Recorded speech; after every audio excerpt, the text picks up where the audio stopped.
북한 조선노동당 중앙위원회 최고위원이 돌연 실종되면서 평양 전역이 발칵 뒤집어졌습니다. 김정일의 측근 당마크가 새겨진 최고 신분증을 가진 그가 친구와 함께 국경을 넘었다는 소식에 북한 국가보위부는 비상사태를 선포했습니다. 그들은 이 두 사람을 살인자로 조작해 중국 공안과 국가안전국까지 동원했고 국경 연선전 지역에 수배령을 내렸습니다. 그러나 이것은 시작에 불과했습니다. 그가 중국 땅을 밟은 순간부터 펼쳐진 20일간의 사투는 상상을 초월했습니다. 여러분, 오늘 들려드릴 이야기는 북한 최고 권력층의 실제 탈북 사연입니다. 이 이야기의 주인공은 조선노동당 중앙위원회에서 근무했던 엘리트 당원이었습니다. 그의 신분증에는 금박으로 당마크가 새겨져 있었고 빨간색 조선노동당 중앙위원회 도장이 찍혀 있었습니다. 북한에서 이런 신분증을 가진 사람은 손에 꼽을 정도였습니다. 그는 평양의 특권층이었습니다. 일반 주민들이 굶어 죽어가던 고난의 행군 시기에도 그는 외국 상품을 접할 수 있었고 김정일의 동선을 미리 알 수 있는 위치에 있었습니다. 그럼 그가 왜 목숨을 걸고 탈북을 결심했을까요? 그는 통전부에서 근무하며 남한의 자료들을 접할 수 있었습니다. 몰래 돌려보던 남한 서적들, 그 속에 담긴 자유와 민주주의의 가치를 알게 되면서 그의 마음속에는 의문이 싹 텄습니다. 그리고 그의 친구 김정일 가까이서 10년을 근무했던 당 조직부 간부는 장인이 간첩 혐의로 숙청당하는 것을 목격했습니다.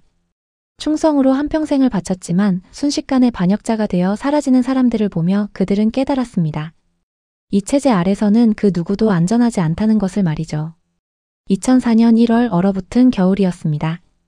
두 사람은 국경 연선에 도착했습니다. 오줌을 싸면 얼어서 떨어진다는 혹독한 추위였습니다. 그들의 계획은 간단했습니다. 산속 수림에 숨어 있다가 국경 경비대원들이 지나가면 두만강을 넘는 것. 그러나 현실은 달랐습니다. 평양 밖을 거의 벗어나 본 적 없는 그들에게 국경 지역은 완전히 낯선 곳이었습니다. 밤 10시경 칠흑 같은 어둠이 그들을 대담하게 만들었습니다.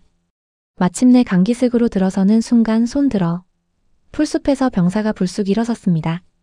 그 순간 친구의 손이 그의 팔을 꽉 잡았습니다. 공포가 온몸을 휘감았습니다. 호각 소리가 울렸고 여러 개의 손전등이 일제히 켜지며 그들을 향해 달려왔습니다.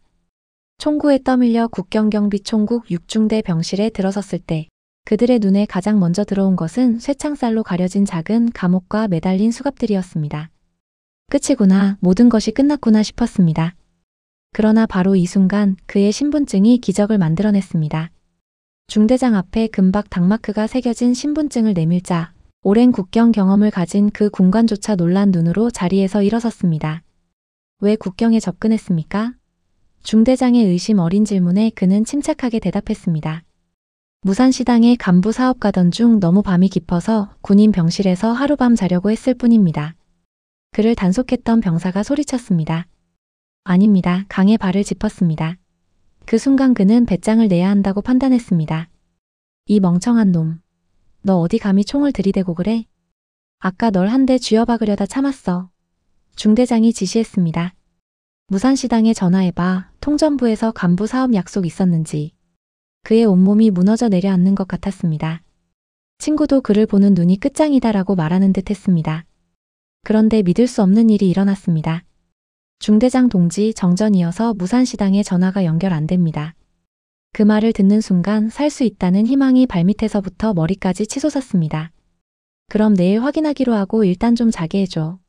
그때 순찰 교대를 했는지 한 개 분대가 들어왔습니다. 병사들 중 소위 계급을 단 군인이 유심히 신분증을 들여다보더니 소리쳤습니다. 어때, 여기 근무하면 혹시 오광일이라고 알아요? 오광일? 그 순간 친구가 말했습니다. 김책시에 사는 오광일이? 아버지가 김책시당 책임비서 하는 그애? 소대장의 얼굴에 금시 화색이 돌았습니다. 네, 맞아요. 중대장 동지, 그 시당 책임비서 아들이 내 친구예요. 그날 밤 그들은 소대장의 이불을 쓰고 누웠지만 잠이 오지 않았습니다. 순찰 근무 교대는 1시간에 한 번씩 이루어졌고 초소로 나갈 때마다 병사들은 실탄과 수류탄으로 무장했습니다. 다음 날 아침 그들은 소대장이 쓴 우정의 편지를 받고 다시 길을 떠났습니다. 두만강 기슭을 따라 온종일 걸었습니다. 그들이 걸은 길이 100리나 되었습니다. 적합한 탈북 장소를 찾아 헤매던 중 그들은 두만강이 옆에서 흐르는 둔덕의 레일 위에 맥없이 주저앉았습니다. 우리가 직장에 출근하지 않은 지 벌써 3일이 됐어. 이 시간이면 벌써 평양에선 비상이 걸렸을 거야. 알잖아, 당 규정을. 이젠 돌아설 수 없어. 친구가 물었습니다. 방법은? 그는 대답했습니다. 방법은 기상천외야. 군인들이 우릴 보는 밤이 아니라 우리가 역으로 그들을 볼 수 있는 대낮이야. 지금 뛰자. 그들은 서로를 마주보며 비장하게 셋을 합창했지만 일어서는 데는 똑같이 실패했습니다. 군인들이 문제가 아니라 그들 스스로의 문제였습니다. 그러나 10분이란 시간이 흐르자 국경의 고요로부터 서서히 충전되는 새로운 담력이 심장을 달궜습니다. 그들은 마침내 말없이 손을 맞잡았습니다. 서로의 체온을 확인하는 순간 운명의 끝에 함께 섰음을 느꼈습니다. 그들은 동시에 힘있게 솟구쳤습니다. 그리고 돌처럼 단단한 두만강 얼음 위로 달리기 시작했습니다. 심장이 터질 것 같았습니다. 소원의 순간이었고 실행의 순간이었습니다. 뛰어가는 발걸음마다 운명을 두드리는 듯 요란했습니다. 그런데 뒤에서 누군가 소리치는 것이 아닙니까? 저 놈들 봐라. 저 놈들 잡아라. 본능적으로 돌아본 그는 아연실색했습니다. 그들이 뛰어온 몇 미터 구비도리에 바로 병사들 한 무리가 총 들고 서 있는 것이었습니다. 격발 장치를 당기며 총구를 겨누는 것까지 보고 뛰자니 갑자기 뒤통수가 불로 지지는 것처럼 뜨거워졌습니다. 죽었구나. 아니, 죽지 않으리라. 그들은 멀리 보이는 중국의 이름 모를 산만 노려보며 그곳을 향해 서로에게 의지한 채 뛰고 또 뛰었습니다. 한 발을 짚을 때마다 뼈없는 살처럼 주저앉았고 또 다른 발을 내밀어도 마찬가지였습니다. 산이 가까워질수록 따라오는 총소리도 가까워지는 것만 같았습니다. 그 순간 그는 생각했습니다. 이 몇 미터 강을 넘지 못해 이때껏 북한에서 짐승처럼 살았는가? 이 몇 미터가 그렇게 혹심한 인권의 차이였던가? 드디어 북한과 달리 수림으로 우거진 중국 산기슭에 엎어졌을 때, 따라오는 북한 병사가 없다는 것을 확인했을 때 그들은 서로를 부둥켜 안고 눈물을 흘렸습니다. 살았다고 소리 지르고 싶었지만 쫓겨온 남의 나라가 쫓아오는 자기 나라보다 더 은혜롭고 감사함에 어기 막혀 아무 말도 할 수 없었습니다. 친구는 나무가 울창한 산의 깊은 내면에서 안정감을 얻었는지 두 팔을 기껏 벌리고 눈 위에 덥석 드러눕기까지 했습니다. 우리 이 산에서 며칠 푹 쉬자. 난 이젠 이 산에서 얼어 죽어도 좋아. 그러나 그는 친구를 일으켜 세웠습니다. 아니야, 우리 이 지역에서 최대한 빨리 벗어나야 돼. 북한에서 중국 변방대에 연락할 거고 그럼 여기서 어물거리다간 우린 잡혀. 그러니 조금만 더 뛰자. 시내로 들어가자. 그들은 마을로 내려갔습니다. 처음 만난 사람은 아줌마였는데 말을 물어보자 대꾸도 없이 무작정 어느 집을 손으로 가리켰습니다. 그는 그가 중국인이고 그가 가리킨 곳이 조선족이 사는 집임을 직감했습니다. 그 집 대문을 열고 들어서는데 흰개가 지저대는 소리에 식은땀이 날 정도로 놀랐습니다. 40대 중반의 남성이 문을 열고 머리를 내밀었습니다. 그는 중국 현지인을 기만하거나 설득하기엔 시간이 촉박하다는 것을 잘 알고 있었기 때문에 즉석에서 700달러를 꺼내 보였습니다. 집주인은 돈 때문인지 아니면 그의 신변 때문인지 맨발로 달려나왔습니다. 나를 방 안으로 끌고 들어가는 힘이 황소 같았습니다. 연길 시내까지만 데려달라는 말에는 안중에도 없이 장롱을 열어 가죽 잠바와 바지를 꺼내 던지며 한국 말투로 말했습니다. 빨리 입으소. 괜찮아요. 이 옷은 일본 옷이에요. 관광객처럼 보이려면. 안 돼요. 여기 사람 같아야지 초소에서 단속할 때 주목받을 수 있소. 잔말 말고 이 옷을 입으소. 집주인은 앞으로 조심해야 할 사항들을 알려주었습니다. 우선 말을 일체하지 마소. 혹시 공안이 단속할 때 말 시켜도 아픈 척하고 내가 옆에서 대신 말하겠으니까. 만약 단속당해도 중국말 모른 척해요. 여긴 중국말 모르는 조선족들도 가끔 있으니까. 20분 후에 버스가 정확히 도착했습니다. 수도인 평양에서도 불가능한 버스 통행 정상화가 중국의 시골에서 이루어지고 있다는 사실에 혀를 찼습니다. 두만강 기슭을 따라 1시간쯤 달리는 동안 그들은 내내 북한 땅을 새삼스레 바라보았습니다. 벗어진 민둥산들의 모습이 곧 거기에서 살고 있는 북한 주민들의 헐벗고 굶주린 처지로 보였습니다. 그들이 탄 버스는 검문소를 지났습니다. 무장한 군인들이 손을 흔들어 차를 세웠습니다. 심장이 뚝 떨어지는 것 같았지만 그는 일부러 약간 코를 골았습니다. 차가 멈춰 서고 문 열리는 소리가 났습니다.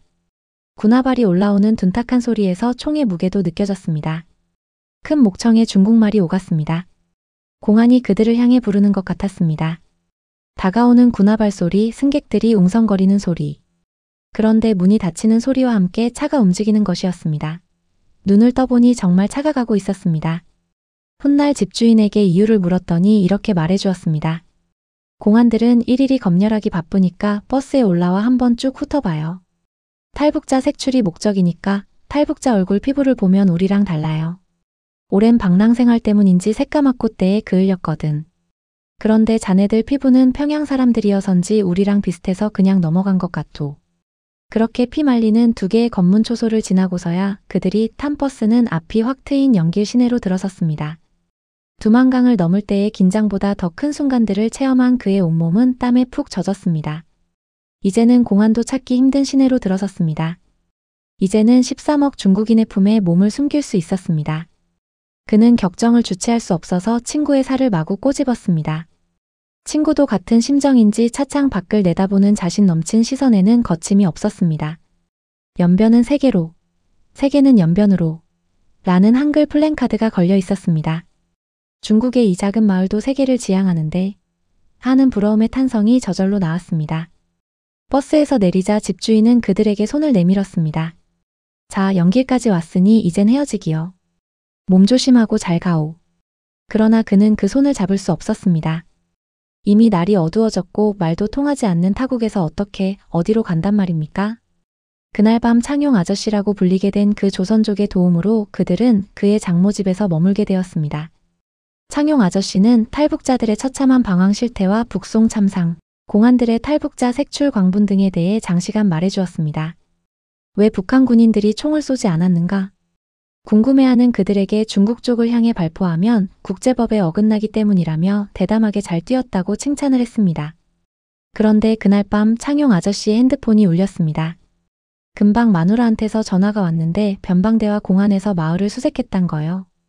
탈북 시간, 복장, 키를 말하는데 당신들 찾는 게 맞소.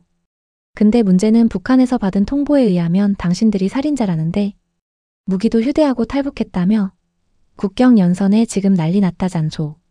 그 말에 분통이 터졌습니다. 그들이 살인자라니. 죄라면 탈북한 죄밖에 없는데 사람을 죽인 죄를 들씌우다니. 창용 아저씨가 가까이 다가앉으며 조용히 물었습니다.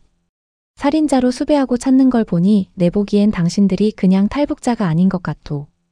돈도 있고 얼굴 피부도 그렇고 평양 사람들인 것을 보니 분명 뭔 일을 하던 사람들인 것 같은데 대체 직업이 뭐였소?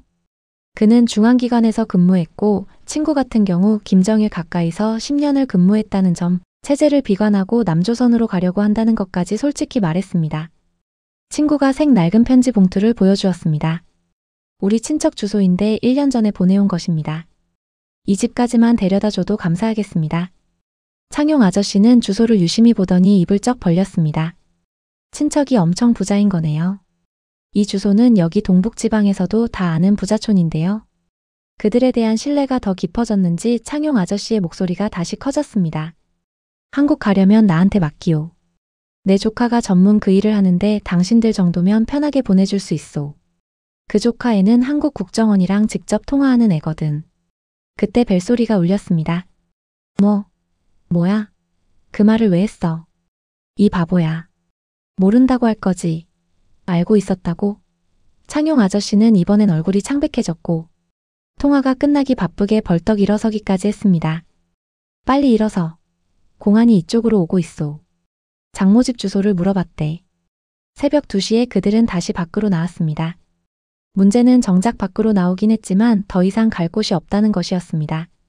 창용 아저씨는 장모집 건너편에 빈집이 하나 있는데 밖으로 자물쇠를 채우고 들어가 있으라고 했습니다. 그들은 그 빈집에서 3일을 보냈습니다.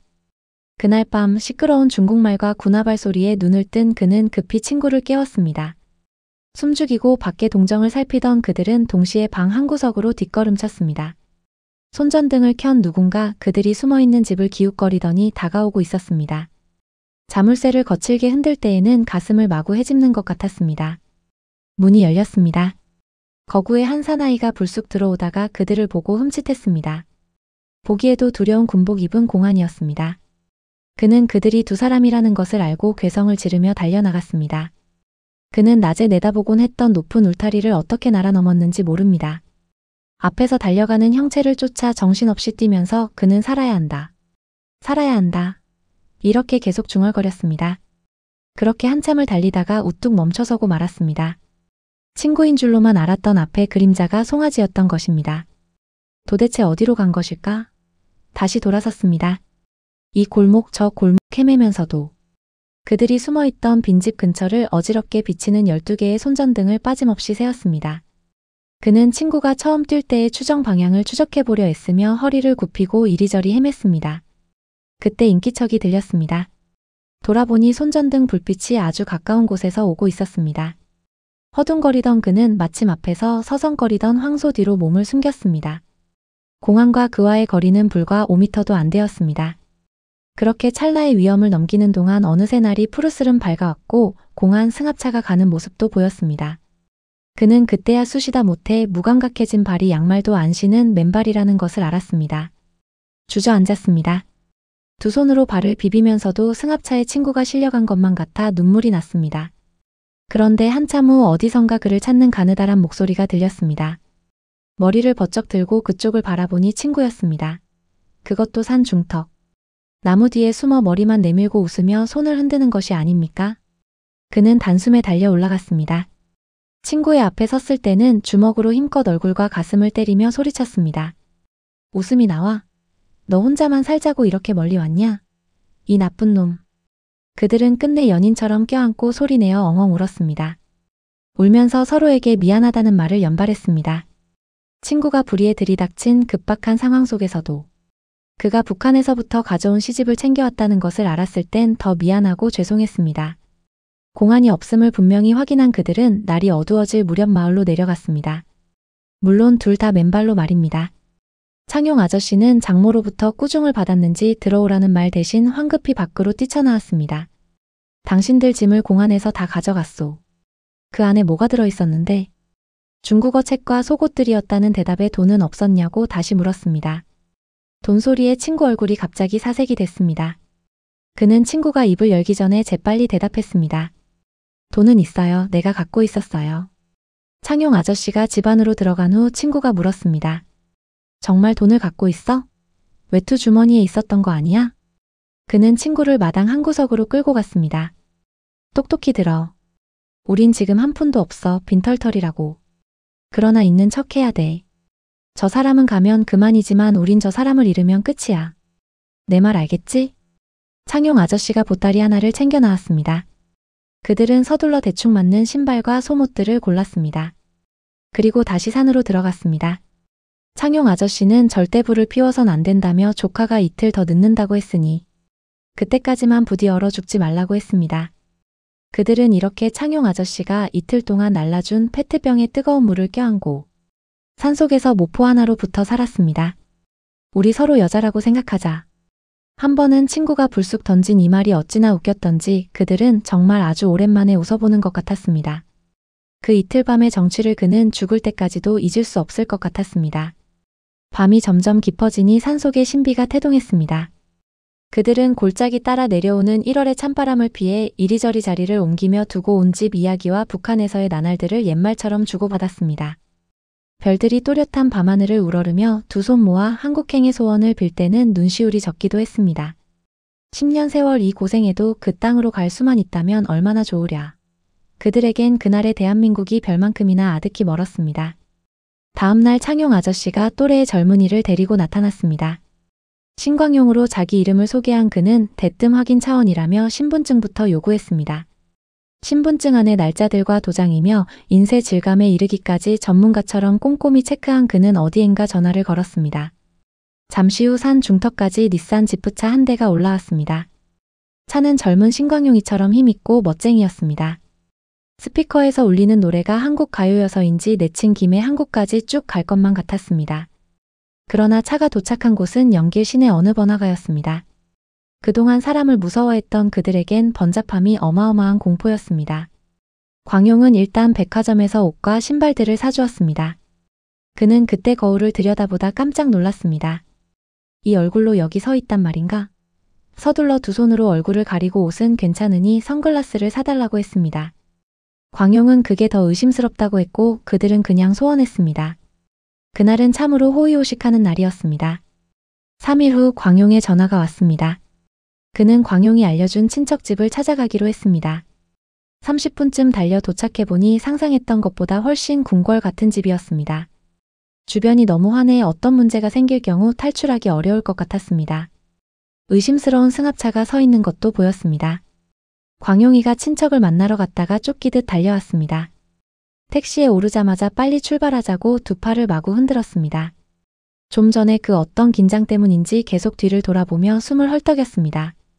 그리고 들려주는 그의 말은 전율 그 자체였습니다. 그 집 아들이라고 나왔는데 자긴 사촌 따위는 알고 싶지도 않대. 아버지가 이미 사망했기 때문에 더 상관없다면서 뭐라는 줄 아오. 그놈이 살인했다며? 살인자가 어떻게 이 집에 오냐고. 공안에서 24시간 지키고 있으니 잡히지 않겠으면 2번 다신 나타나지 말라고 하는 거요. 집에 들어가니 좋은 결과를 기대하며 광용의 처가 특별히 불고기상을 준비하고 기다렸습니다. 그들은 더할 말을 잃었습니다. 더욱이 친구가 자꾸 눈물을 흘리자 남자가 우는 것을 처음 봐서인지 광용의 처는 세운 두 무릎 안에 이마를 쑤셔 받고 있었습니다. 광용이가 술병을 들었습니다. 자, 남자들이 뭐 고만 일을 가지고. 그 배짱으로 탈북은 어떻게 했소? 그는 친구의 손에 술잔을 쥐어줬고 광용은 술을 채웠습니다. 그들은 연거푸 3잔을 마셨습니다. 4번째 잔을 비운 광용이가 물었습니다. 근데 난 정말 이것만은 궁금한데 우리 처 같은 경우는 배고파서 왔어요. 쌀 가지고 다시 들어가겠다고 처음엔 난리쳤다니까. 근데 당신들은 평양 사람들이잖소. 내 보기엔 직업도 괜찮았던 것 같고 살인할 사람들도 절대 아닌 것 같고. 탈북한 이유, 그 이유가 도대체 뭐요? 쾅. 친구가 식탁을 내려친 주먹에 머리를 버쩍 쳐든 광용의 처가 가슴을 부여잡았습니다. 친구의 그런 눈빛과 목청이 처음이어서 특히 그의 놀람은 더했습니다. 이유? 무슨 이유를 알고 싶은데. 북한에 무슨 이유가 있는데. 이유가 있어서 사람들이 굶어 죽었냐고. 이유가 있어서 당에 충성했던 사람들이 숙청됐냐고. 그럼. 김일성이 제 아들놈에게 권력을 준 이유가 뭔데? 김정일이가 계속 독재를 하는 이유가 뭔데? 그 말 앞에서 그들은 누구도 입을 열지 못했습니다. 그렇습니다. 친구와 그만이 아니라 과연 모든 탈북자들에게 자신들의 탈북을 정당화할 수 있는 이유가 어디 있겠습니까? 배고파서 살자고 왔든 핍박으로부터 도망쳐 왔든 그 정권이 싫어서 버리고 왔든 그것이 어떻게 자기 친부모 형제들과 처자, 고향을 버리고 온 인간의 이유로 될 수 있겠습니까? 다음 날 그들은 광용과 작별했습니다. 그들이 친구의 친척집으로 접근할 것을 예상하고 공안과 북한 국가보위부 해외 반탐과 시선이 연길에 집중됐으리라 판단해서였습니다. 속히 연길에서 벗어나야 했습니다. 연길시를 벗어나 친구와 그가 밖을 나와 정처 없이 찾아다닌 곳은 십자가였습니다. 광용의 말에 의하면 성당이나 교회들에서 탈북자들에게 돈과 먹을 것을 주고 간혹 선교사들의 도움으로 한국에도 갈 수 있다는 것이었습니다. 그들은 돈과 먹을 것을 공짜로 주는 종교도 있다는 사실에 사람은 다 살게 돼 있다며 기뻐했습니다. 그러나 현실은 그렇지 않았습니다. 지붕이 뾰족한 건물들과 십자가를 찾아 온종일 헤맸지만 매번마다 허사였습니다. 대부분 문이 잠겨 있거나 건물을 지키는 노인들이 나와 개처럼 쫓았습니다. 그렇게 날이 점점 어두워졌습니다. 그런데 이상했습니다. 배는 고팠지만 워낙 밝은 낮을 무서워했기 때문인지 밤의 어둠 속으로 기분이 풍선처럼 둥둥 떴습니다. 항상 숨어 살고 갇혀 살다 넓은 공기를 마음껏 마시며 이야기도 하며 나란히 걸으니 즐겁기까지 했습니다. 그날 밤 연길에서 멀리 떨어진 용정리 어느 집소. 외양간에 나란히 누운 그들은 백원을 들여다보며 참으로 많은 생각을 했습니다. 솔직히 300만 아사의 나라에서 왔지만 친구나 그는 배고픔이란 것을 남의 나라 일로만 여겼었습니다. 그런데 마지막 그 100원 앞에서는 그들 눈에도 사람이 가진 목숨의 한계란 것이 보였습니다. 당장 이 돈마저 없다면 그래서 하루 이틀 먹지 못하고 방황하다 보면 이렇게 굶어 죽겠구나. 이렇게 초라해지겠구나. 하는 절망으로 초조해졌습니다. 다음날 소 울음소리에 깨어난 그들은 돈 100원이 품에 있음을 먼저 확인하고서야 자리 털고 일어났습니다. 그러나 서로 마주보던 친구와 그는 소 외양간 밖으로 절대 나갈 수 없음을 알았습니다. 언젠가 창용 아저씨가 말하던 방황자의 증표가 얼굴과 옷차림에 역력했던 것입니다. 그들은 배고픔도 잊고 도망치듯 가장 가까운 집 앞으로 달려가 문을 두드렸습니다. 노인 한 분이 나오셨는데 척 보기에도 그들 꼴이 탈북자 같았는지 바로 문을 닫을 기세였습니다. 그는 최대한 허리 깊이 숙여 인사했습니다. 할아버지, 세수 좀 하게 해주시면 안 되겠습니까? 문을 반쯤 닫던 노인은 무슨 영문인지 온몸을 밖으로 내밀고 유심히 쳐다보았습니다. 우리말을 못 알아듣는 중국인인 줄 알았는데 갑자기 노인이 들어오소 하는 것이 아닙니까? 잠시 후 노인은 큰 롯데아에 김이 물물 오르는 더운 물을 들고 나오셨습니다. 그들은 황급히 달려가 대야를 받아 마당 한 구석으로 가져갔습니다. 혹시 누가 볼세라 말입니다. 노인이 조용히 불렀습니다. 강 넘어왔소? 그들은 고민 끝에 대답했습니다. 네. 노인은 머리를 끄덕이시더니 담배를 꺼내 물었습니다. 이때껏 밥 달라고 문 두드리던 애들은 많이 봤어도 씻겠다는 사람은 자네들이 처음인 것 같소. 그래 끼니는 해결했소? 그들은 선뜻 대답이 나오지 않았습니다. 우물쭈물하는 그들을 보던 노인은 다 씻고 좀 들어오소 하는 말을 남기시고 집 안으로 들어갔습니다. 그들이 조심스레 문을 열었을 땐 노인이 부엌에서 밥을 푸는 중이었습니다. 그때의 밥 냄새를 그는 자부심이었다고 말하고 싶습니다. 그 쌀밥 냄새를 맡고 있는 생존의 자부심이었고 앞으로도 목숨이 이어질 것이라는 희망의 자부심이었고 세상이 결코 그들을 버리지 않을 것이란 믿음의 자부심이었습니다. 노인은 그들이 밥을 먹는 동안 오랜 중국 공산당원의 눈으로 본 김정일을 격앙된 어조로 저주하셨습니다. 지금이 어느 시대인데 인민 전체를 굶길 수 있냐며 배를 보니 양심도 없는 놈이라고 했습니다. 그들은 노인이 주신 편지를 한국으로 가는 여권 마냥 소중히 품고 다시 연길로 들어갔습니다. 정성껏 그려주신 약도 덕분인지 시외버스 정류장들이 밀집된 연길. 시장 근처 연길교회 간판도 의외로 쉽게 찾을 수가 있었습니다. 문을 열고 들어서니 3명의 중년 남성이 있었습니다. 그중 안경 낀 사람이 그들을 먼저 보고 반색했습니다. 어떻게 오셨습니까? 목사를 만나고 싶어서요. 그들은 님자를 말할 줄 몰랐습니다. 북한에서 님은 오직 김정일의 존칭어로만 사용되기 때문이었습니다. 어디서 오셨는데요? 목사에게만 말할 수 있는데요. 목사님은 지금 한국 들어가시고 없는데요. 내가 목사님을 대리하고 있으니 나에게 말해도 됩니다. 그들은 편지를 꺼냈습니다. 그가 편지를 읽는 동안 그들은 책상 위에 십자가와 성경책을 이상한 물건처럼 눈여겨보았습니다. 그런데 갑자기 큰 목청이 울렸습니다. 탈북자야, 나가. 그는 뜻밖의 상황에 몽둥이로 얻어맞은 것 같았습니다. 앉아있던 두 사람이 벌떡 일어나 그들을 방 안에서 밀어내려고까지 했습니다. 그 기세에 문까지 힘없이 뒷걸음쳤을 때 갑자기 친구가 무릎을 꿇었습니다. 우린 한국 교회라고 해서 찾아왔습니다. 우린 한국에 가려고 목숨 걸고 탈북한 사람들입니다. 여기서 나가면 우린 죽습니다. 안경 낀 사람이 악을 쓰며 소리 질렀습니다. 너희들 같은 놈들이 한둘이야? 우리 목사님이 너희들 때문에 공안에도 잡혀갔었어. 교회가 문 닫게 생겼어. 일어나서 안 나가? 안 나가. 그는 어기 막혔습니다. 이것이 그들이 가려고 했던 대한민국이었단 말입니까? 이것이 그들이 그토록 찾던 한민족이었단 말입니까? 친구의 머리까지 툭툭 치는 그들의 행패를 보는 순간 그는 그만 이성을 잃고 말았습니다. 안경 낀 사람의 면상을 후려치고 두 사람을 향해 옆에 있던 십자가를 흉기처럼 쳐들었습니다. 공안 불러. 전화해. 욕이라도 후련히 하고 싶었지만 그 소리에 그와 친구는 도망칠 수밖에 없었습니다. 그들은 100원을 들고 시장 한 끝 매장으로 갔습니다. 술병을 들고 매만지기도 했지만 무겁게 내려놓고 말았습니다. 대신 100원을 50원으로 바꿨습니다. 교회에서 도망칠 때 공안보다 친구 등을 놓치면 어쩌나 했던 불안이 더 컸기 때문이었습니다. 50원은 그가, 다른 50원은 친구 손에 쥐어주었습니다.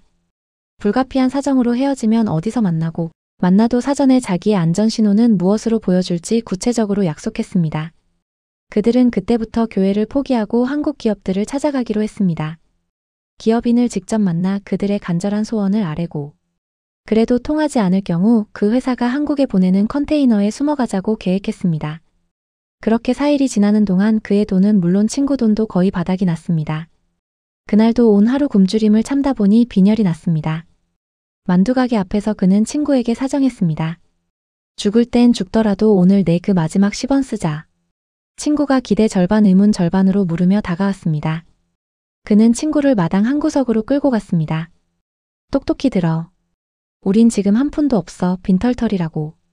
그러나 있는 척해야 돼. 저 사람은 가면 그만이지만 우린 저 사람을 잃으면 끝이야. 내 말 알겠지? 그날 밤 친구가 허리춤에서 손칼 하나를 꺼내 바닥에 내동댕이 쳤습니다. 그는 어안이 벙벙했습니다. 한 끼도 달래기 힘든 그들 형편에 굳이 칼이 무슨 소용 있는가?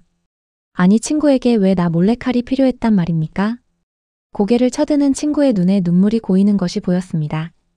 우리 한국 못 가. 너무 사정을 모르고 왔어. 한국 사람만 만나면 다 될 줄 알았는데 아니잖아. 우린 지금 꽃제비야. 이러다 잡힐 건 뻔해. 잡히면 너나 나나 살 수 있을 것 같아? 3대 멸족이라고. 그래서 차라리 잡힐 바엔 죽으려고 샀다. 왜? 바닥에 있는 그 칼을 보니 그가 죽고 싶었습니다. 그동안 그의 유일한 위안이고 의지였던 친구가 이런 결심까지 품고 있었다는 사실 앞에 온몸이 물먹은 솜처럼 잦아들었습니다. 돈 한 푼 없는 것보다 희망마저 잃는다는 것이 가장 두려운 상실감이었습니다. 나는 이수기를 쓰는 기회에 심양서탑의 경혜루 사장님께 사죄를 하고 싶습니다. 이유야 어쨌든 그는 그분께 사기를 쳤습니다. 구차한 변명이겠지만 그때 그의 처지에선 한글 간판이 유일한 희망이었고 그래서 경혜루로 찾아 들어간 것입니다. 사장 좀 불러주세요. 그는 구걸이 아니라 빚받으러 온 사람처럼 당당하게 사장을 찾았습니다. 잠시 후 나타난 40대 중반의 남성은 세무조사라도 나온 중국 공무원 같은 그의 폼을 살피더니 직원을 향해 소리쳤습니다. 여기 차 2잔. 직원이 차를 놓고 가기를 기다렸던 그는 입을 열었습니다. 전 북한에서 왔습니다. 그러자 사장은 다시 소리쳤습니다. 여기 밥 가져와. 그는 사실 문을 열고 들어설 때부터 요리 냄새에 창자가 끓었지만 그 말에 발끈하는 척했습니다. 나는 밥 먹으러 오지 않았습니다. 그냥 말씀드릴 게 있어서 왔을 뿐입니다. 그는 북한에 있을 때 남한의 유명 기업들을 대북 사업으로 유도하기 위해 통전부가 작성했던 기업인들의 개인 자료들을 열람한 적이 있었습니다. 그 자료들을 토대로 그는 탈북자로서는 도저히 그렇게 알 수 없을 만큼 한 대기업 회장의 친인척 관계와 알려지지 않은 약간의 가족 갈등에 대해서까지 자세히 설명했습니다. 그러고 나서 또박또박 말했습니다. 나는 그분 조카입니다. 사장은 차를 마시다 힐끔 쳐다보았습니다. 큰아버지가 지금 미국 갔는데 저의 탈북을 알고 모레 당장 사람을 보내겠다고 했습니다. 근데 나는 친구가 북경에서 기다리는 관계로 더 못 있을 것 같습니다. 내가 단순히 동냥이나 하러 왔으면 그 이상 요구했겠지만 난 지금 차비만 부탁드리려고 합니다. 꼭 갚겠습니다. 그 이상으로. 경혜루 사장님은 북경까지 250원 정도 소요될 것이라며 선뜻 내주셨습니다. 그는 그렇게 북경으로 갈 수 있었습니다. 버스에 오르기 전 터미널 근처에서 한국의 대표 언론사 신문을 샀습니다. 남이 보면 한국 사람처럼 보이게 하기 위해서 말입니다. 그런데 한 장 두 장 펼치던 그의 눈에 갑자기 불꽃이 튀었습니다. 한쪽 작은 구석에 그 신문사 전화번호가 있는 것이 아닙니까? 그는 생각을 모으기 위해 눈을 감았습니다. 북한 노동신문 같은 경우 중국 주재 특파 기자. 3명 중 2명은 단순히 기자가 아니라 대남 공작부서와 국가보위부의 스파이입니다. 한국은 사기업이기 때문에 그런 일이 절대 없을 것이지만 그래도 특파 기자의 업무 특성상 한국 국정원과 유대 관계를 유지할 수밖에 없을 것이라고 판단했습니다. 바로 이것이다. 특파 기자를 찾자. 그는 무릎을 쳤습니다. 버스에 내리기 바쁘게 전화박스를 찾았습니다. 신문에 적혀있는 번호를 돌리는 동안 한국 영사관처럼 거절하면 어쩌나 싶어 두근거렸습니다. 여보세요. 아가씨 목소리였습니다. 안녕하십니까? 제 말을 잘 들어주십시오. 저는 북한 중앙기관에서 근무하다 며칠 전에 탈출한 사람입니다. 저는 한국행을 원하는 것이 아닙니다. 당신네 신문사에 특종을 제보하기 위해 전화를 걸었습니다. 잠시만요. 아가씨의 목소리가 그보다 더 다급해 보였습니다. 잠시 후 남자의 목소리가 들렸습니다. 여보세요, 반갑습니다. 우선 자신에 대해 좀 더 구체적으로 소개해 줄 수 있습니까? 나는 전화를 오래 할 수 없습니다. 지금 쫓기는 몸입니다. 그러니 당신네 신문사 북경 주재 특파 기자 전화번호를 알려주십시오.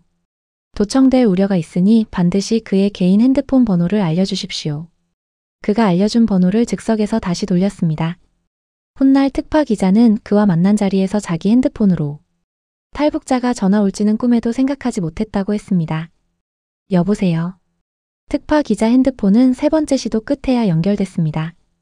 저는 통전부에서 근무했던 사람입니다.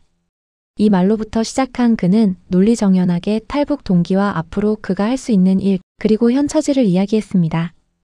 마지막엔 국정원과 연결시켜줄 것을 희망한다는 말로 끝맺었습니다. 그분은 오랜 특파 기자 경험이 있는지 아주 냉철했습니다. 제가 국정원을 모르죠. 알 수도 없죠. 하지만 내가 아는 다른 사람에게 말해보겠으니 10분 후에 다시 전화 걸어보십시오. 그는 정확히 10분 후에 수화기를 들었습니다. 그러자 다른 번호를 알려주며 지금 그분이 기다리고 있으니 빨리 해보라는 것이었습니다. 그가 알려준 다른 번호는 신호음이 한 번 울리기 바쁘게 반색했습니다. 여보세요. 안녕하십니까? 저는 북한에서. 알고 있어요. 알고 있어요. 정말 만나고 싶었습니다.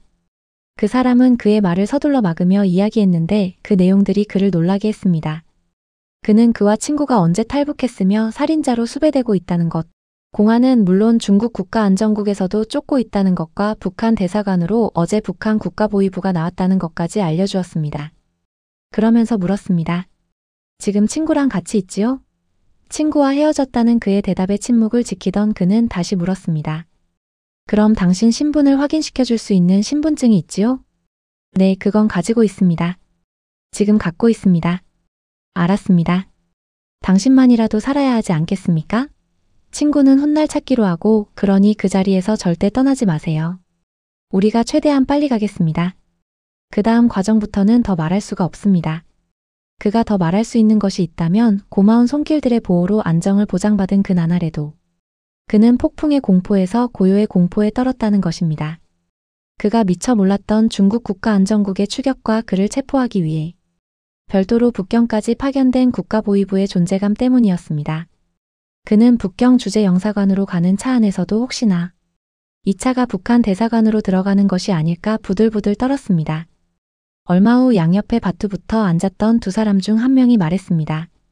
장 선생님, 이젠 웃으세요. 머리를 들고 저기를 보세요. 태극기예요. 대한민국 국기예요. 그는 그들이 가리키는 손끝을 바라보았습니다. 거기엔 정말 파란 하늘을 뚫고 일어선 하얀 태극기가 있었습니다. 순간 무슨 말을 해야 하는데 울음부터 쏟아져 나왔습니다. 진정해야 안으로 들어갈 수 있다고 했지만 그는 그 울음을 그칠 수가 없었습니다. 그때는 그가 참아야 될 눈물이 아니었습니다. 눈물이 참아주고 다독여 주어야 할 그였습니다. 그가 믿어지지 않아서 울었고 함께 못 온 친구 얼굴이 떠올라서 또 울었습니다. 그런데 영사관에 들어간 지 며칠 후 충격적인 소식이 전해졌습니다. 친구의 작은 삼촌이라는 사람한테서 전화가 왔다는 것입니다. 그래서 광용이가 나갔더니 조카가 죽었다는 거였습니다. 그것도 그냥 죽은 것이 아니라고 막 운다는 것입니다. 공안에 붙잡혀 가던 도중 오줌 싸게 해달라고 차를 세워 벼랑에서 떨어져 죽었다는 것입니다. 그는 그 뒤의 말은 기억나지 않습니다. 죽었다. 그 말은 그의 친구와 이어질 수 있는 말이 아니어서 그냥 서 있기만 했습니다. 설사 친구의 삼촌이 한 말이라도 절대 가능할 일이 아니었습니다. 사람이 어떻게 죽을 수 있는가? 다른 사람도 아닌 그의 친구가 어떻게 죽을 수 있단 말입니까? 속으로부터 치밀어 오르는 오열에 울지 말자 스스로 타이르며 걸었습니다. 그러다 걸음을 뚝 멈춘 그 자리서 그는 주저앉고 말았습니다. 친구가 그렇게 사정했는데도 사주지 않았던 술 생각이 나서였습니다. 잠시나마 한국행을 포기할지라도, 그래서 잠시나마 함께 나약해질지라도 그때 술 한 병 사서 먹었을걸. 그러면 오히려 더 분발했을걸. 공안과 북한 보위부의 끈질긴 추격에 피가 타는 삶의 순간을 단 한 번 적셔보려 했을 뿐인데도 그 소원마저 이루지 못한 친구의 곡절의 울음이 터져나왔습니다. 그때 더 안타까웠던 것은 그에겐 돈 한 푼도 없었다는 것입니다. 그래서 위안으로나마 친구의 마지막을 기원하고 두 손 모아 빌어줄 술 한 잔도 없었습니다. 술 한 잔도 없었습니다. 그는 대한민국 영사관에서 2달 반을 머물렀습니다. 그동안 평성과 청진 등 전국 곳곳에 친구와 그의 수배 사진이 걸렸었다는 소식을 들었습니다. 평양시 중앙기관 사람들의 탈북인데다 친구 가문이 워낙 유명하여 사람들 속에서 소문이 자자했다는 것입니다.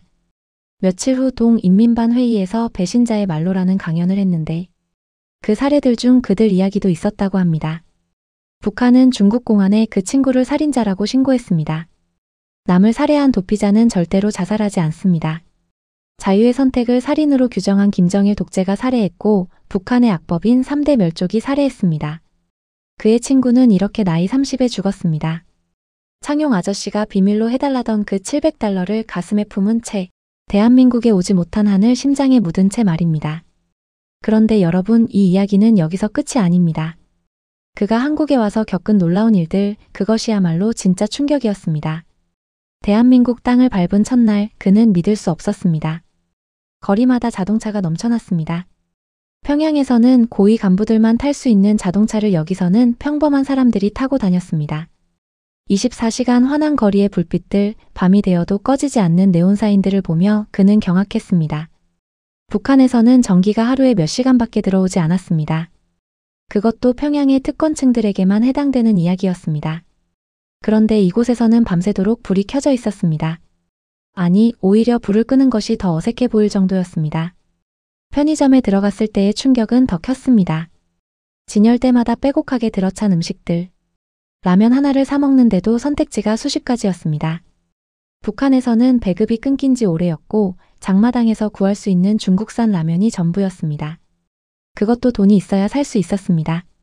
그런데 이곳에서는 누구나 편의점에 들어가 원하는 음식을 살 수 있었습니다.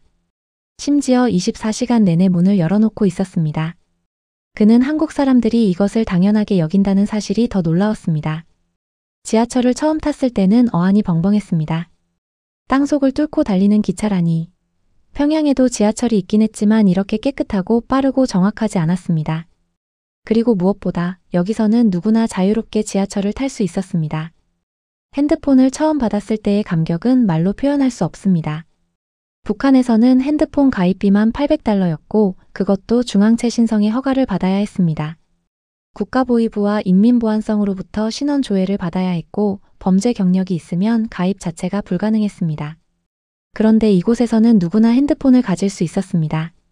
심지어 요금제도 다양했고 인터넷까지 사용할 수 있었습니다. 그는 손바닥 안에 든 이 작은 기계로 세상의 모든 정보를 얻을 수 있다는 사실에 경악했습니다.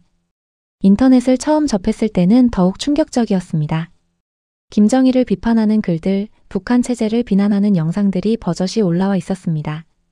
북한에서 같은 일을 했다면 당장 정치범 수용소로 끌려갔을 것입니다. 그런데 이곳에서는 그것이 자유였습니다. 병원에 갔을 때도 놀랐습니다. 평양에서도 제대로 된 의료 혜택을 받기 힘들었는데 이곳에서는 누구나 병원에 가서 치료를 받을 수 있었습니다. 의료보험이라는 제도 덕분이었습니다. 약국에 가면 각종 약들이 진열되어 있었고 필요한 약을 바로 살 수 있었습니다. 마트에 갔을 때는 말문이 막혔습니다. 축구장만 한 크기의 매장에 온갖 물건들이 가득했습니다. 식품 코너에는 세계 각국의 음식들이 있었고 가전제품 코너에는 최신 기술이 담긴 제품들이 전시되어 있었습니다. 그는 카트를 밀고 다니며 눈물을 흘렸습니다. 북한에서 굶어 죽어간 사람들이 생각났기 때문입니다. 만약 그들이 이곳에 왔다면, 이 풍요로움을 봤다면 얼마나 좋았을까 하는 생각에 가슴이 미어졌습니다. 식당에서 밥을 먹을 때도 놀랐습니다. 반찬이 끝없이 나왔고 리필도 자유로웠습니다. 북한에서는 쌀밥 한 그릇이 그렇게 귀했는데 이곳에서는 밥을 남기는 사람들도 있었습니다. 그는 그것이 아깝다는 생각보다 그만큼 이곳이 풍요롭다는 사실에 더 놀랐습니다. 도서관에 갔을 때는 감격했습니다. 수만 권의 책들이 줄지어 있었고 누구나 자유롭게 읽을 수 있었습니다. 북한에서는 김일성, 김정일 관련 서적 외에는 접근 자체가 제한되었습니다. 남한 서적을 보다 걸리면 정치범 수용소로 끌려갔습니다. 그런데 이곳에서는 어떤 책이든 읽을 수 있었습니다. 심지어 북한 체제를 비판하는 책들도 있었고 김정일을 풍자하는 만화책도 있었습니다. 그는 이것이 진짜 자유구나 하고 깨달았습니다. 선거를 처음 경험했을 때는 감동했습니다. 북한에서도 선거라는 것이 있긴 했지만 그것은 형식일 뿐이었습니다. 후보는 단 한 명이었고 찬성표를 던지지 않으면 반역자로 낙인 찍혔습니다. 그런데 이곳에서는 여러 명의 후보 중에서 자기가 원하는 사람을 선택할 수 있었습니다. 비밀 투표였고 누구를 찍었는지 아무도 알 수 없었습니다. 그는 투표용지에 도장을 찍으며 생각했습니다. 이것이 민주주의구나. 집회를 처음 봤을 때는 충격이었습니다. 사람들이 거리에 모여 정부를 비판하고 있었습니다. 북한에서 같은 일을 했다면 총살당했을 것입니다. 그런데 이곳에서는 경찰들이 그들을 보호하고 있었습니다. 왜 저들을 잡아가지 않습니까? 그가 옆에 있던 사람에게 물었습니다. 잡아가요? 왜요? 저건 합법적인 집회인데요. 그 대답을 듣고 그는 깨달았습니다. 이곳에서는 정부를 비판하는 것이 권리라는 것을 말입니다. 신문을 처음 펼쳤을 때도 놀랐습니다. 북한에서는 모든 신문이 김정일을 찬양하는 내용으로 가득했습니다. 그런데 이곳에서는 각 신문마다 다른 목소리를 내고 있었습니다. 어떤 신문은 정부를 비판했고 어떤 신문은 야당을 비판했습니다. 어떻게 이렇게 다른 이야기를 할 수 있습니까? 그게 언론의 자유니까요. 그 대답을 듣고 그는 또 한 번 감격했습니다. 이곳에서는 생각을 표현하는 것이 자유였습니다. TV를 켰을 때는 더욱 놀랐습니다. 수백 개의 채널이 있었고 각 채널마다 다른 프로그램을 방송하고 있었습니다. 뉴스도 여러 개였고 각 뉴스마다 조금씩 다른 관점으로 사건을 보도하고 있었습니다. 북한에서는 TV 채널이 몇 개 없었고 모든 채널이 김정일을 찬양하는 내용으로 가득했습니다. 외국 방송을 보다 걸리면 정치범 수용소로 끌려갔습니다. 그런데 이곳에서는 세계 각국의 방송을 자유롭게 볼 수 있었습니다. 영화관에 갔을 때는 감탄했습니다. 거대한 스크린의 선명한 화질, 웅장한 음향. 북한에서는 상상할 수 없는 기술이었습니다. 그리고 무엇보다 여기서는 다양한 영화를 선택해서 볼 수 있었습니다. 북한에서는 모든 영화가 김정일의 검열을 거쳐야 했고 체제 선전용 영화들만 상영되었습니다. 그런데 이곳에서는 사랑 이야기, 액션, 코미디, 공포 등 장르도 다양했고 외국 영화들도 상영되었습니다. 학교를 방문했을 때는 부러웠습니다. 깨끗한 교실, 최신 교육시설, 그리고 무엇보다 학생들의 밝은 표정. 북한에서는 학생들이 김정일 사상 교육을 받느라 하루 종일 긴장해야 했습니다. 그런데 이곳에서는 학생들이 자유롭게 토론하고 자기 의견을 표현하고 있었습니다. 선생님들도 학생들의 의견을 존중했고 일방적으로 주입하지 않았습니다. 그는 이것이 진짜 교육이구나 하고 생각했습니다. 공원에 갔을 때는 평화로웠습니다. 가족들이 돗자리를 펴고 앉아 도시락을 먹고 있었고 아이들이 자유롭게 뛰어놀고 있었습니다. 연인들이 손을 잡고 산책하고 있었고 노인들이 벤치에 앉아 담소를 나누고 있었습니다. 북한에서는 공원조차 감시의 대상이었습니다. 어디서나 김정일의 초상화가 걸려 있었고 사람들은 항상 긴장한 표정이었습니다. 그런데 이곳에서는 모두가 편안해 보였고 행복해 보였습니다. 카페에 갔을 때는 신기했습니다. 사람들이 커피를 마시며 책을 읽거나 노트북으로 일을 하거나 친구들과 이야기를 나누고 있었습니다. 북한에서는 이런 여유로운 문화 자체가 없었습니다. 모든 것이 생존을 위한 투쟁이었고 여유란 특권층만이 누릴 수 있는 것이었습니다. 그런데 이곳에서는 평범한 사람들이 이런 여유를 즐기고 있었습니다. 그는 커피 한 잔을 시켜놓고 창밖을 바라보며 생각했습니다. 이것이 인간다운 삶이구나. 은행에 갔을 때는 놀라웠습니다. 자기 명의로 통장을 만들 수 있고 자유롭게 돈을 넣고 뺄 수 있었습니다. 북한에서는 개인이 돈을 모으는 것 자체가 의심받는 행위였습니다. 장마당에서 장사를 해서 번 돈도 숨겨야 했고 당국에 들키면 빼앗겼습니다. 그런데 이곳에서는 자기가 번 돈을 자유롭게 쓸 수 있었습니다. 저축도 할 수 있고 투자도 할 수 있었습니다. 심지어 은행에서 대출을 받아 사업을 시작할 수도 있었습니다. 그는 이것이 자본주의의 힘이구나 하고 깨달았습니다. 부동산에 갔을 때는 감격했습니다. 자기 집을 살 수 있다니. 북한에서는 모든 집이 국가 소유였습니다. 국가가 배정해준 집에서 살아야 했고 마음대로 이사 갈 수도 없었습니다. 그런데 이곳에서는 돈만 있으면 원하는 곳에 집을 살 수 있었습니다. 아파트, 주택, 오피스텔 등 선택지도 다양했습니다. 그는 부동산 매물을 보며 생각했습니다. 언젠가 나도 내 집을 가질 수 있겠구나. 직장을 구할 때도 놀랐습니다. 북한에서는 국가가 직장을 배정했고 개인이 선택할 수 없었습니다. 직장을 옮기는 것도 불가능했고 무단결근하면 처벌받았습니다. 그런데 이곳에서는 자기가 원하는 직장을 선택할 수 있었습니다. 이력서를 쓰고 면접을 보고 합격하면 일을 시작했습니다. 마음에 들지 않으면 그만둘 수도 있었고 더 나은 조건의 직장으로 옮길 수도 있었습니다. 그는 국책연구소의 선임연구원이 되었습니다. 북한 문제를 연구하는 일이었습니다. 그가 북한에서 겪었던 일들, 그가 알고 있는 북한의 실상을 연구자료로 만드는 일이었습니다. 그는 이 일에 사명감을 느꼈습니다. 대학에서 강의도 시작했습니다. 북한 체제에 대해, 탈북 과정에 대해, 한반도 통일에 대해 학생들에게 이야기했습니다. 학생들은 그의 이야기에 귀를 기울였고 질문을 쏟아냈습니다. 북한 사람들은 정말 세뇌되어 있나요? 탈북하다가 죽은 사람들도 많나요? 통일이 되면 어떻게 될까요? 그는 학생들의 질문에 성실하게 답했습니다. 그리고 생각했습니다. 이 학생들이 통일의 주역이 되겠구나. 책을 출판했을 때는 감격했습니다. 자기 이름으로 책을 낼 수 있다니. 북한에서는 상상할 수 없는 일이었습니다. 모든 출판물은 김정일의 검열을 거쳐야 했고 개인이 책을 낼 수 없었습니다. 그런데 이곳에서는 자기가 쓴 글을 자유롭게 출판할 수 있었습니다. 내 딸을 100원에 팝니다. 김정일의 마지막 여자. 그가 북한에서 겪었던 일들, 탈북 과정에서 겪었던 일들을 담은 책이었습니다. 서점에 갔을 때 자기 책이 진열되어 있는 것을 보고 눈물이 났습니다.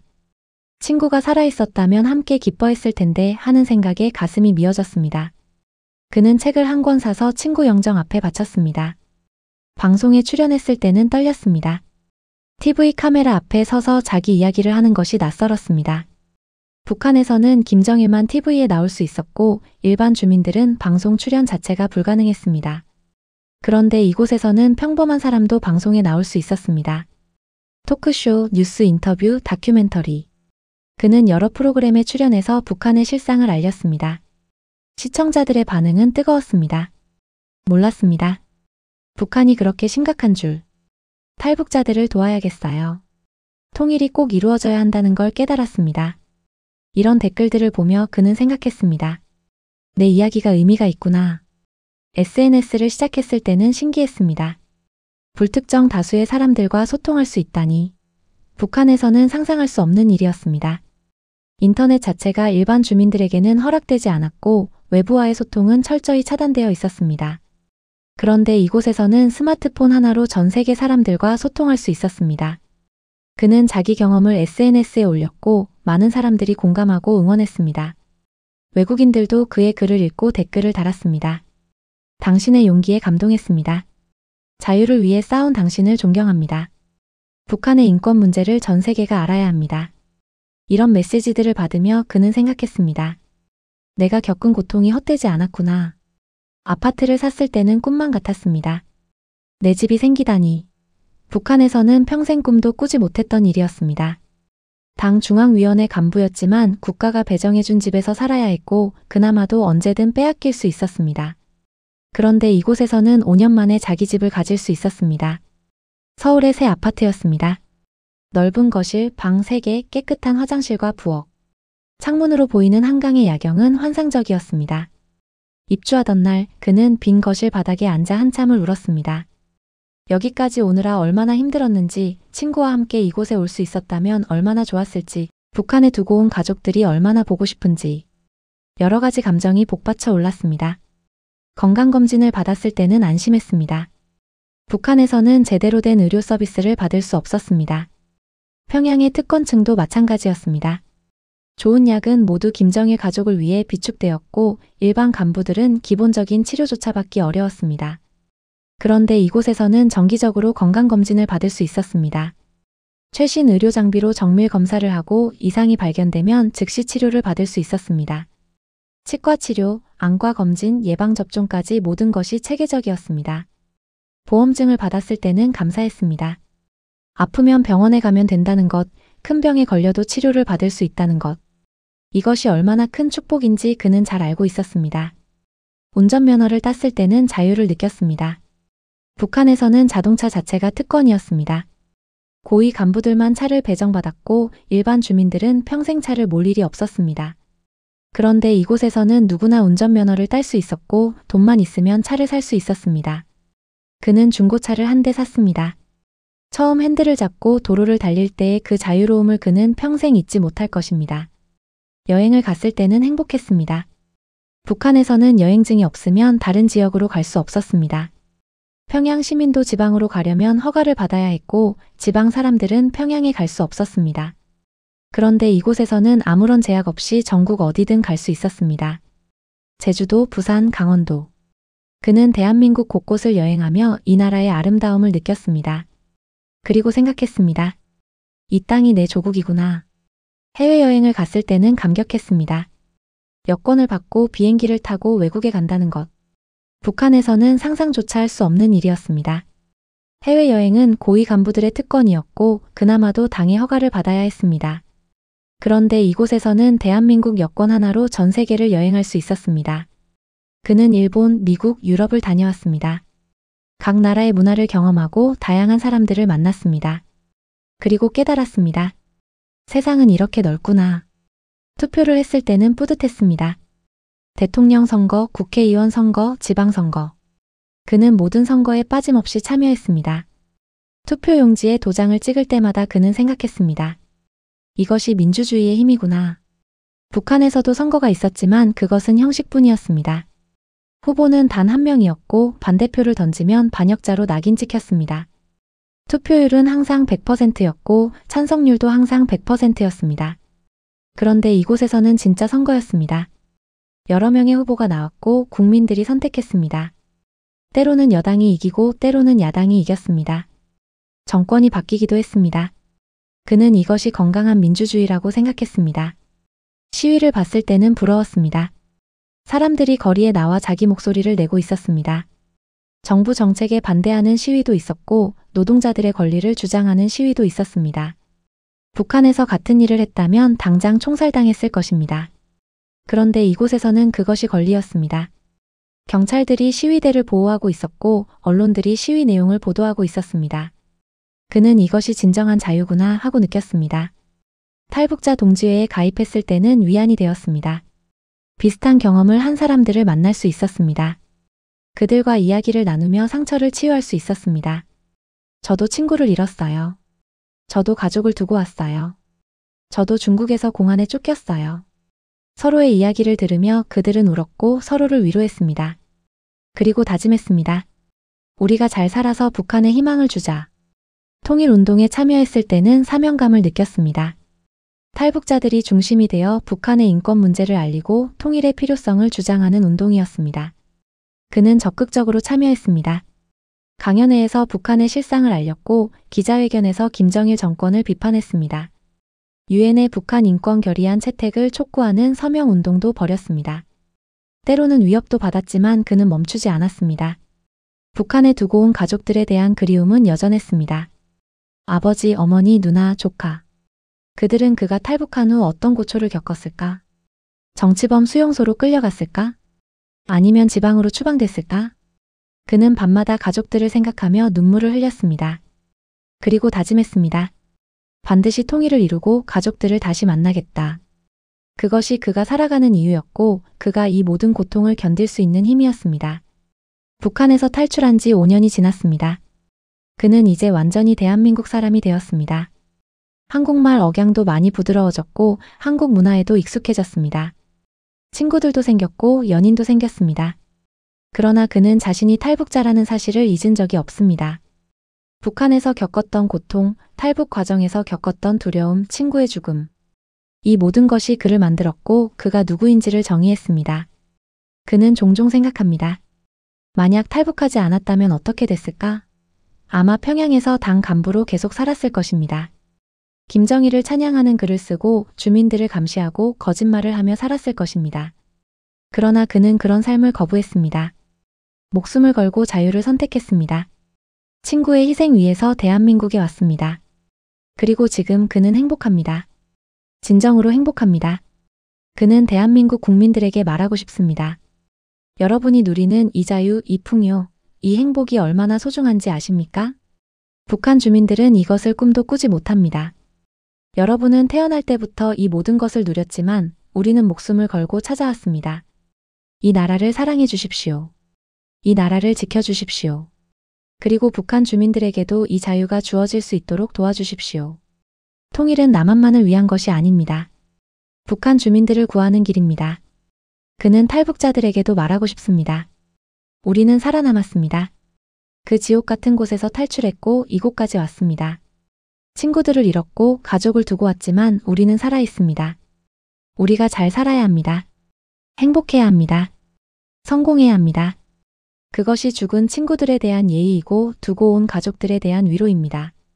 그리고 아직도 북한에서 고통받는 주민들에 대한 희망입니다. 그는 북한 주민들에게도 전하고 싶습니다. 여러분 포기하지 마십시오. 김정일 정권은 영원하지 않습니다. 반드시 무너질 것입니다. 그날이 오면 여러분도 자유를 누리게 될 것입니다. 그때까지 살아남으십시오. 희망을 잃지 마십시오. 우리 탈북자들이 여기서 여러분을 위해 싸우고 있습니다. 세계가 북한의 인권 문제에 주목하고 있습니다. 변화는 반드시 옵니다. 여러분, 이것이 북한 최고위원의 탈북 이야기였습니다. 그는 목숨을 걸고 자유를 찾아왔고 지금은 대한민국에서 새로운 삶을 살고 있습니다. 그의 이야기는 북한의 실상을 보여주는 살아있는 증언이며 자유의 소중함을 일깨워주는 교훈입니다. 대한민국은 탈북자 2만 명을 받아들였습니다. 그들에게 정착금을 지원하고 교육의 기회를 제공하고 취업을 도왔습니다. 이것은 대한민국의 자랑이며 우리가 진정한 자유민주주의 국가임을 증명하는 것입니다. 그러나 아직도 북한에는 2,500만 명의 주민들이 고통받고 있습니다. 굶주림에 시달리고 인권을 유린당하고 자유를 박탈당하고 있습니다. 우리는 그들을 잊어서는 안 됩니다. 통일은 반드시 이루어져야 합니다. 그것이 북한 주민들을 구하는 길이고 한반도의 진정한 평화를 가져오는 길입니다. 그리고 그 통일의 주역은 바로 우리 대한민국 국민들입니다. 탈북자들이 여기 있습니다. 그들은 북한의 실상을 증언하고 통일의 필요성을 외치고 북한 주민들에게 희망을 주고 있습니다. 그들의 목소리에 귀를 기울여 주십시오. 그들의 희생을 헛되지 않게 해주십시오. 자유는 공짜가 아닙니다. 누군가는 목숨을 걸고 찾아왔고 누군가는 친구를 잃었고 누군가는 가족을 두고 왔습니다. 우리가 누리는 이 모든 것이 얼마나 소중한지 우리는 다시 한번 깨달아야 합니다. 대한민국 만세, 자유민주주의 만세, 그리고 언젠가 이루어질 통일된 한반도 만세. 여러분 감사합니다.